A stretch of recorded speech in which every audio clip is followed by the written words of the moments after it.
เราก็พามาใส่สิพาไปติดนกเนาะวันนี้เขาก็มาหอดแล้วเนาะบนสิติดนกเนาะธรรมศาสตร์เนาะ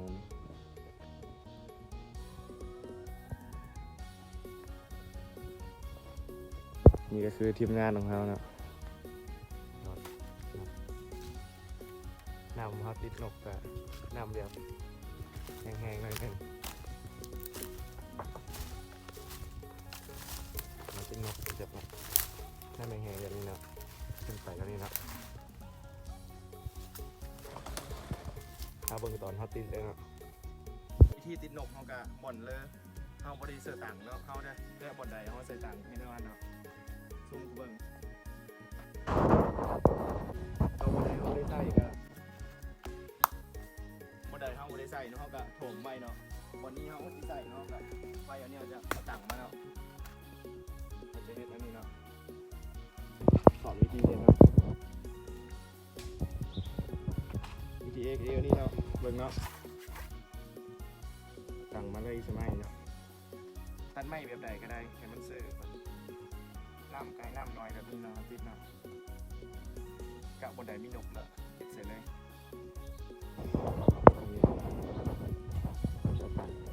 เอากาวเนาะติดเสร็จ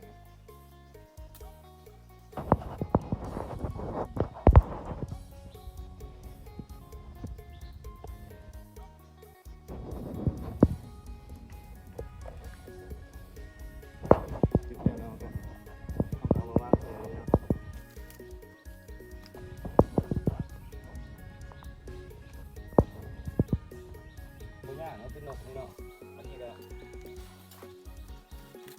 ก็เรียกว่าถ้าจะตอนมาหยาบเนาะนี่เนาะถ้าไปถ้าซีเฮดไปเดือนนี้เฮดคืนไปจุดถ้าซีเฮดคืนไปจุดสุดหวยเลยถ้าเบิ่งตอนเขาหยาบไหมเนาะเอาเกิดติดแล้วนะวิธีการติดกับประมาณนี้เนาะ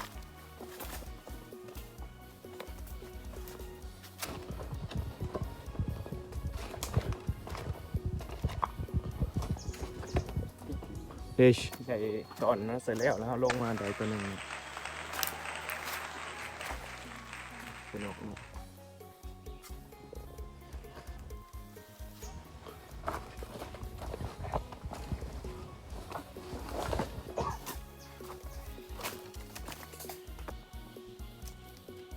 ได้ตัวหนึ่งครับเอาไปใส่ลงมานี่ก็คือตัวนกเฮาวันใส่ตังแล้วล่ะตอนเฮาลงระไดนะคือ3 ตัวนะเบิ่งทรงนะมันนกนี่นักไฟวันนี้อยากเข้าให้เนาะมาเบิ่งต่างกันเนาะติดไว้เลยเนาะไปเบิ่งกันเลยก่อนเฮาทาอะไรประมาณ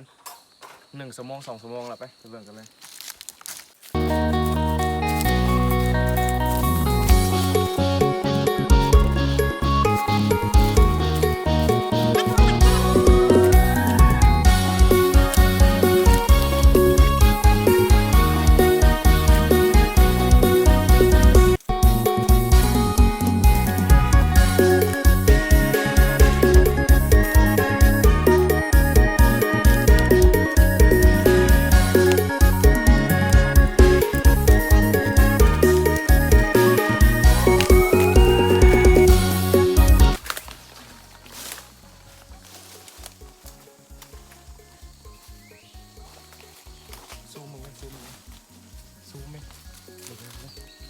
ซูมเนี่ยมันจ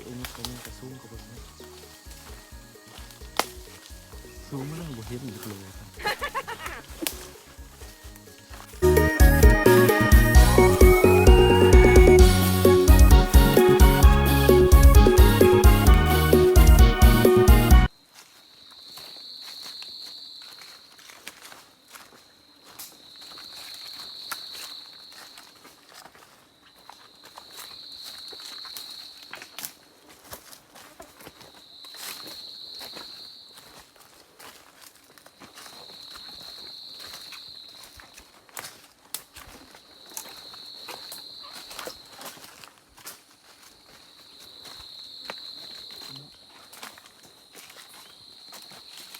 กพวกตัวหนึ่งเนาะได้นกพวกตัวหนึ่งเนาะต่างไงนี่เนาะนกเนาะ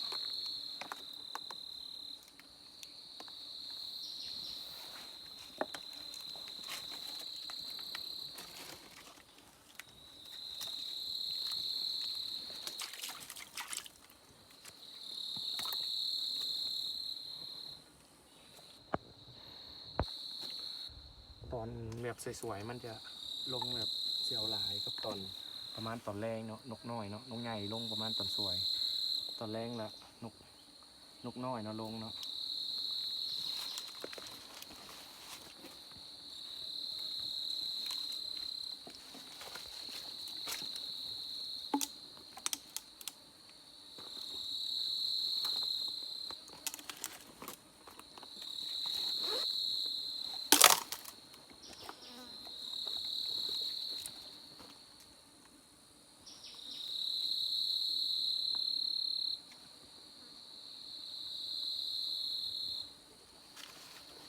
เดี๋ยวเรามีเนาะ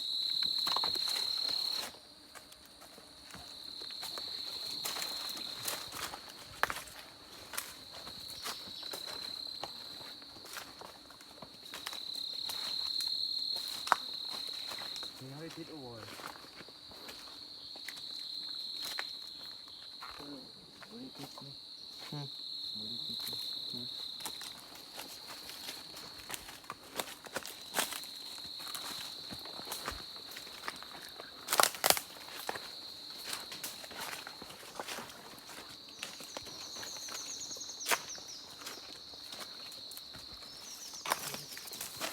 ประมาณนี้เนาะ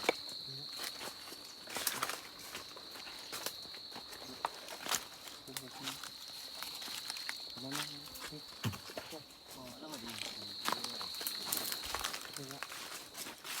ไปสองโตเนาะ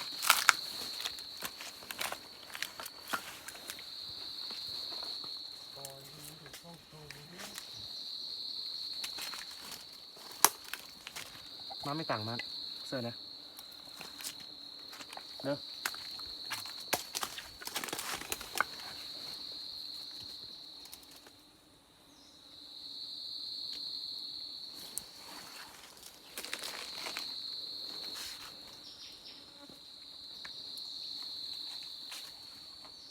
เนาะ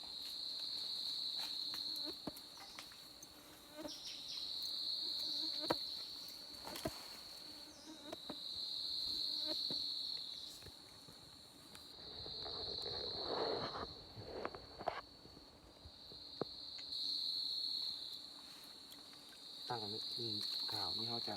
เอามือจุ่มน้ำเดียวมือเขาจะบดติดนะเนาะติดกับติดโบราณนะเนาะมันอยู่กับตอนเขาบริจุ่มเนาะตายแล้วเนาะเขามันโดนต้องตังทำอย่างนั้นต้นแบบนี้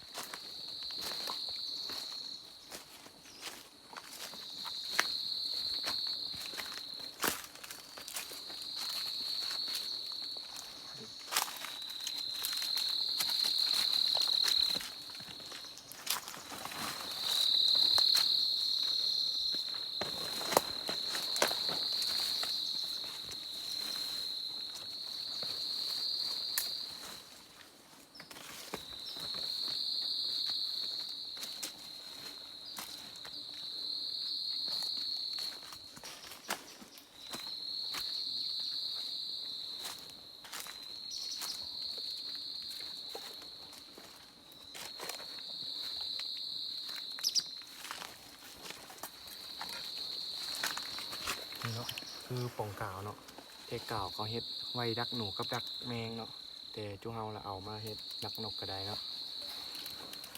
นี่คือตัวเนาะ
คนส้มงูหน่อยเนาะเป็นงูเนาะไม่แต่ปัดกับงูเลยเพิ่มเป็นงูนิดหน่อยนะปัดให้ได้เยอะตัวเยอะเห็นไหม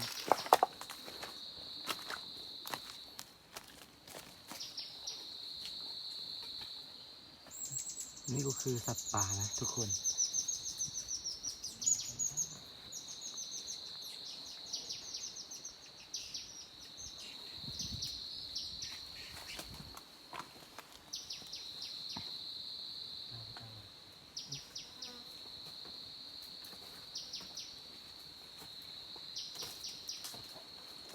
นกอันนี้มันจะใส่หัวงูอย่างครับงูเลย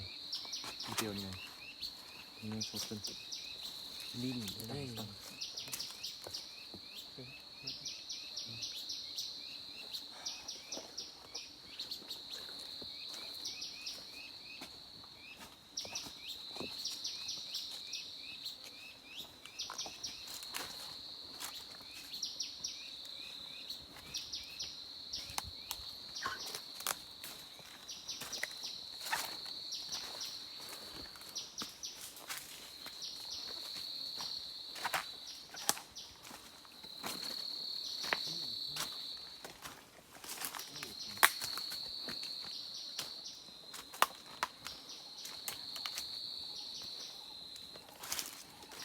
เสียดายลายเนาะหลังนี้เนาะ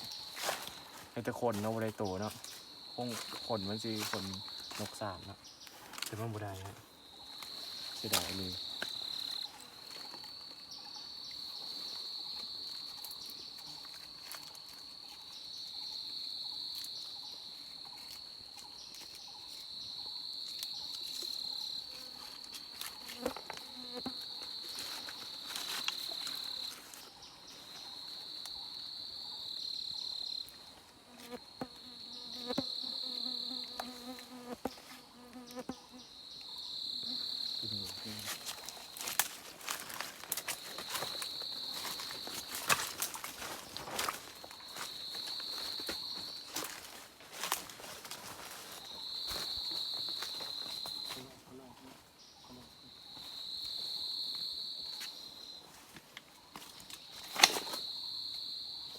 นกขึ้นเนาะดูนกก็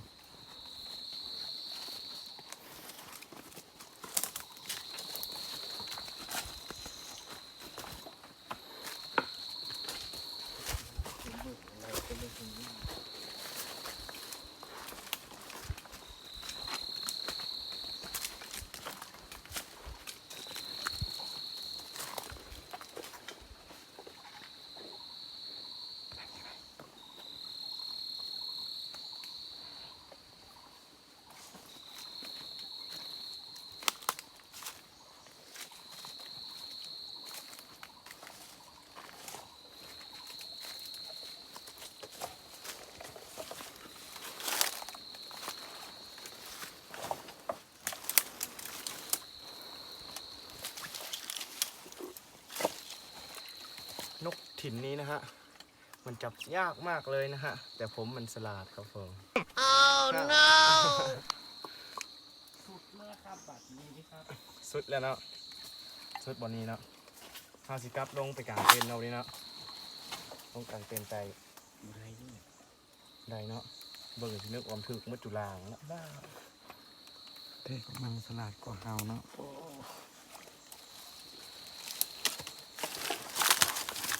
นี่เนาะนกเนาะ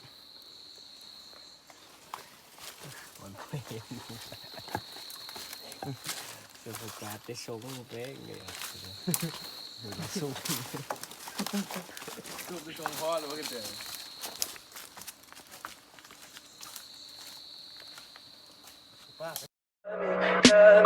Tell me pretty lies, look me in the face. Tell me that you love me,